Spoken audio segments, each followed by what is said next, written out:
Господин Милошевски, на неколку пати вашата претеничка група го покани премиерот Ковачевски за да ги образложи деталите од преговорите со Бугарија. До сега нема ништо од тоа. Дали нешто се случува позади завеса според вас?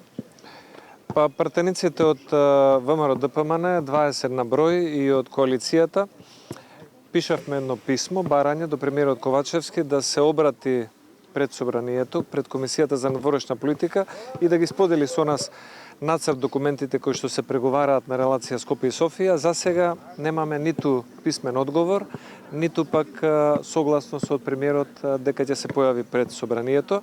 Тоа ни е еден знак дека веројатно тој сака нешто да сокрие од пратениците, веројатно и да сокрие од јавноста, но не е во духот ниту на демократијата, ниту на отчетноста, кога владата и премиерот се кријат од собранието и не сакаат да разговараат за најбитните теми, а оваа тема е поврзана со односите Македонија-Бугарија и поврзана е со самата Европска унија. Затоа цениме дека време е Ковачевски да го покаже својот демократски капацитет, да не се плаши, да дојде пред пратениците, да покаже што има да се разговара со Бугарија и доколку не е спремен за јавна седница, може да организираме и затворена седница на која што би ги дебатирале овие теми.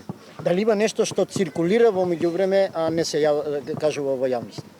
Според нашите информации што ги имаме од дипломатски извори, има еден подготвен нон-пейпер кој што циркулира на релација Министерство за надворешни работи на Македонија и МНР на Бугарија, но сега за сега тој се држи во тајност и не се споделува со македонските пратеници.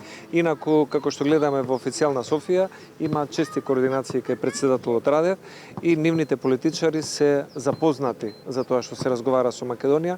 За жал, пратениците во Македонија не се запознати и дознаваме од извори во Бугарија. Така, може ли само да ни кажете какви последици ги предизвика барањето за тргање на формулацијата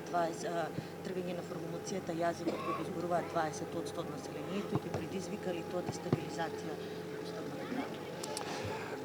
Прво, нашата позиција е дека Уставот на Република Македонија не е конзерва која што треба често да се отвара или да се затвара согласно политичките апетити на една или друга политичка партија. Треба да се биде внимателен кога се работи за Уставот, но ниедна тема не е табу и ако некој сака да разговара за темата проценти, квантитет во Уставот и незино анулирање, ние би биле заинтересирани истовремено да се разговара за темата Бадентер и Балансер и исто така нивно анулирање.